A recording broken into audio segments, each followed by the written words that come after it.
Assalamualaikum warahmatullahi wabarakatuh. Selamat pagi, selamat siang, dan selamat sore. Kali ini kita akan memulai kuliah perdana kita tentang mata kuliah kimia fisik, yaitu topik yang pertama adalah tentang larutan.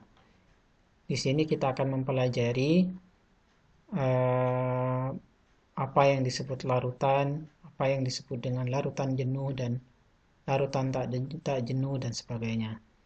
Selain itu, kita juga akan membahas sedikit tentang bagaimana cara menghitung konsentrasi suatu larutan.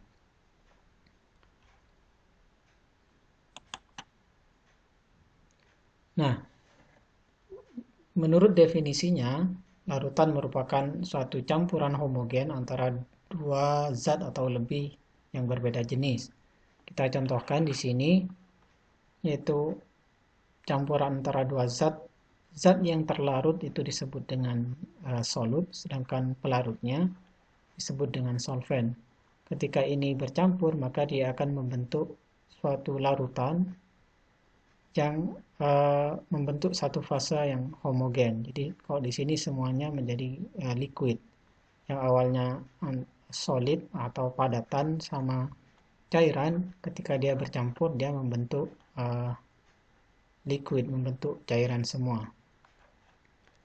Nah, campuran dari larutan ini bisa berupa solid dengan uh, liquid, atau bisa berupa gas dengan cairan dan segala macam. Nah, adapun karakteristik dari larutan itu, yang pertama tadi harus satu fase homogen antara solid sama solventnya. Ketika dicampur dia membentuk satu fase, dan ketika sudah dicampur maka kita tidak bisa membedakan lagi mana yang solid, mana yang solvent, sehingga menjadi, karena sudah menjadi satu fase itu tadi. Dan hal itu juga tidak bisa dipisahkan menggunakan penyaringan. Beda dengan misalkan kalau koloid atau suspension atau suspensi, kalau kita pakai penyaringan kita bisa pisahkan antara padatan dengan solventnya. Nah, satu lagi ciri dari larutan yaitu kalau dia disinari oleh cahaya, maka dia tidak akan terpencar cahayanya atau tidak terscatter namanya. Sedangkan kalau misalkan koloid atau suspensi itu cahayanya akan terpencar. Nah, bagaimana proses pelarutan itu sendiri?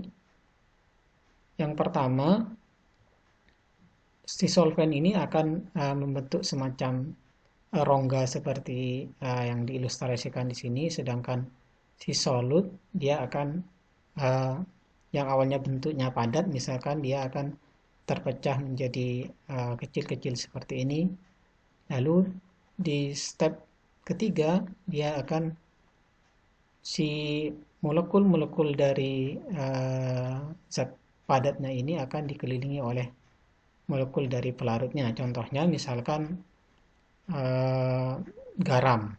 Kalau kita punya garam, kita larutkan di air, maka molekul kristal dari garamnya itu akan terpecah menjadi natrium dan klorin. Sehingga karena natrium ini sifatnya positif, maka yang mendekat itu akan atom-atom yang oksigen dari air. Sedangkan sebaliknya di klorida, maka atom hanya yang mendekat yang bermuatan positif. Itu akan dikelilingi seperti ini.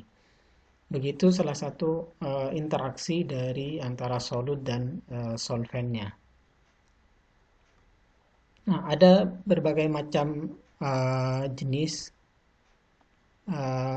interaksi, bukan interaksi tapi jenis larutan. Yang pertama itu interaksi antara gas sama gas, atau gas dengan liquid. Contohnya misalkan seperti ini, yaitu air yang terkarbonisasi atau air yang mengandung karbon dioksida yang gas atau soda. Kalau solid dan liquid contohnya seperti misalkan cairan NaCl seperti ini. Nanti kita akan membahas dua jenis larutan ini. Nah, sekarang kita akan membedakan apa itu yang disebut dengan larutan jenuh dan larutan tak jenuh. Nah, pada prinsipnya ketika zat terlarut atau solid itu dicampur dengan solvennya, maka dia akan membentuk larutan sampai si solvent ini bisa melarutkan solut. Ketika sudah mencapai titik maksimum kemampuan si solvent melarutkan solut itu disebut dengan larutan jenuh. Kalau misalkan dia terus ditambahkan sama solutnya, maka dia tidak lagi mampu melarutkan si solutnya ini, sehingga dia akan kembali membentuk padatan atau kristal. Seperti contoh di sini, unsaturated solution itu adalah larutan tak jenuh, itu penambahan zat terlarutnya masih sedikit, sedangkan saturated solution ini dia berada pada sisi kesetimbangan antara jumlah zat terlarut dengan kemampuan pelarut untuk melarutkan. Sedangkan supersaturate atau larutan lewat jenuh ini adalah jumlah zat terlarutnya sudah lebih besar daripada kemampuan si pelarut untuk melarutkan solutnya ini. Jadi kira-kira seperti itu yang membedakan antara larutan jenuh, larutan tak jenuh, ataupun larutan yang lewat jenuh. Nah, kali ini kita akan membahas tentang beberapa unit konsentrasi yang biasa kita jumpai di kimia ataupun di sediaan farmasi. Nah, yang pertama adalah molaritas. Ini rumusnya. Molaritas itu adalah mol per liter pelarutnya. Ada juga normalitas, ada molalitas, ini adalah mol per kilogram pelarut. Ada juga beberapa di kemasan obat yang konsentrasinya diekspresikan melalui berat per berat, yaitu gram zat terlarut per 100 gram larutannya. Ada juga part per million itu ppm ataupun ppb. Nah, mari kita bahas satu-satu. Sebelum kita ke molaritas, kita harus mengetahui dulu apa itu mol. Mol itu merupakan satuan dari jumlah suatu zat dalam perhitungan kimia. Jadi itu sama kayak gram segala macam, tapi kalau di kimia menggunakan satuan mol. Nah, 1 mol ini sama dengan kalau kita punya senyawa ataupun atom 1 mol itu sama dengan 6,02 kali 10 pangkat 23 atom. Jadi dalam 1 mol itu ada sekitar 6,02 kali 10 pangkat 23 atom. Nah, ini disebut dengan bilangan Avogadro. Bilangan ini atau teori ini ditemukan oleh seorang ilmuwan dari Italia, yaitu Avogadro. Nah, rumus dari mol sendiri ini sama dengan adalah massa dari suatu zatnya dibagi dengan massa atom relatif, atau kalau molekul, massa dari molekulnya dibagi dengan massa molekul relatif.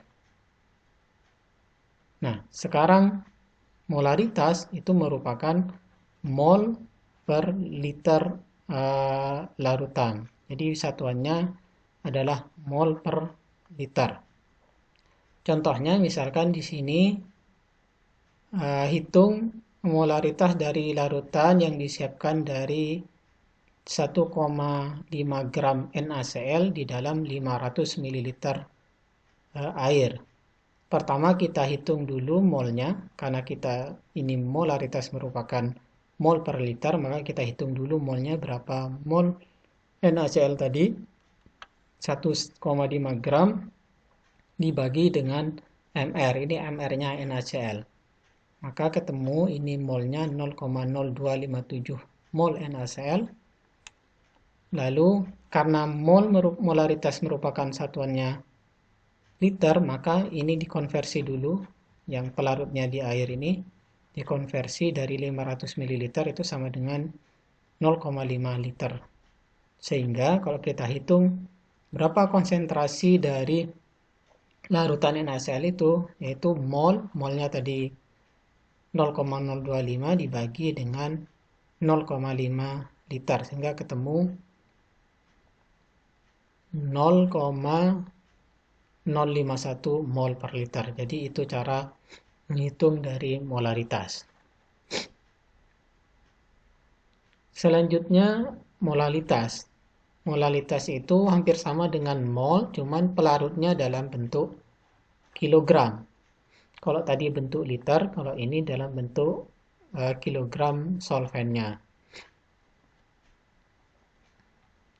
Nah, contohnya misalkan berapa molalitas dari 0,7 mol NaOH dalam 500 ml air. Nah, menghitung mol tadi kita sudah tahu, itu kalau molaritas adalah mol per liter. Tapi kalau molalitas itu mol per kilogram pelarutnya. Jadi sekarang kita harus merubah 500 ml air itu ke dalam bentuk kilogram. Caranya adalah dengan mengalihkan massa jenisnya atau densitasnya ini. Massa jenis dari air itu 1, yaitu gram per mililiter. Kita kalikan, ketemu 500 ml air itu sama dengan 500 gram air. Sehingga 500 gram ini kita convert ke kilogram menjadi 0,5 kilogram. Baru kita bisa menghitung molalitasnya 0,75 mol NaOH dibagi dengan 0,5 kilogram air. Sehingga kita ketemu 0,5 mol per kilogram. Jadi itu cara menghitung dari molalitas.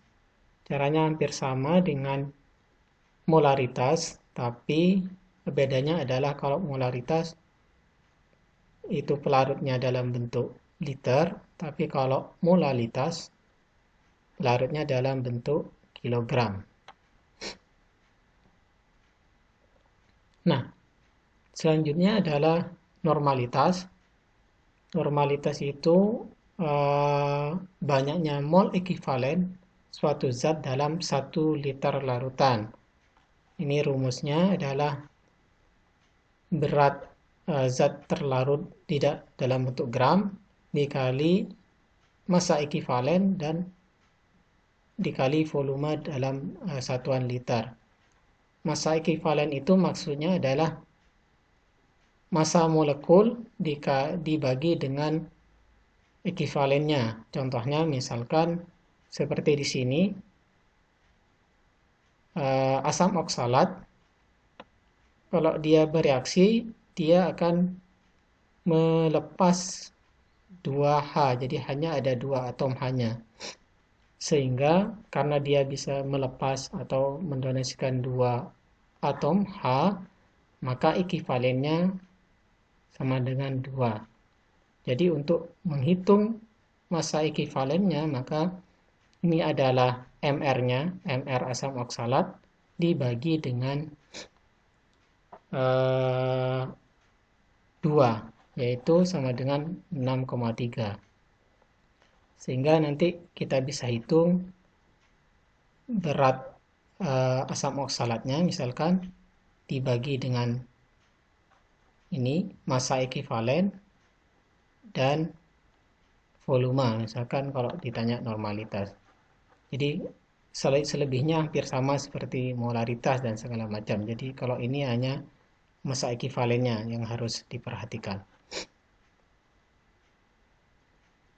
Nah, selanjutnya adalah fraksi mol. Apa itu fraksi mol? Yaitu perbandingan mol antara zat terlarut atau pelarut dengan dibagi dengan jumlah seluruh zat yang ada. Misalkan ini rumusnya, mol zat terlarut dibagi dengan total mol dari di larutan itu. Kalau misalkan kita mencari mol pelarut, maka massa mol pelarut dibagi dengan mol pelarut ditambah mol zat terlarut. Seperti itu. Contohnya misalkan 0,1 mol NaCl dilarutkan dalam 100 gram H2O. Maka berapa fraksi mol dari NaCl-nya? Kita tahu rumusnya adalah mol komponen dibagi total mol yang di larutan itu. Kalau kita mau mencari mol pelarutnya, maka massa solvent dibagi molar mass of solvent. Jadi ini ketemu 5,6 mol. Sebaliknya, mol dari NaCl dibagi dengan total mol dari solution. Ketemu 0, sekian. Jadi itu cara menghitung dari normalitasnya.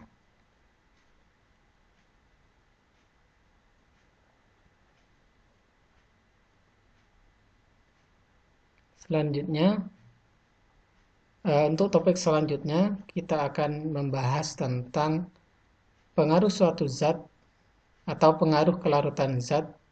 Ada dua macam, zat gas dalam cairan dan pengaruh kelarutan zat padat dalam cairan. Untuk video ini kita cukupkan dulu, selanjutnya kita akan membahas di video berikutnya. Terima kasih. Assalamualaikum warahmatullahi wabarakatuh.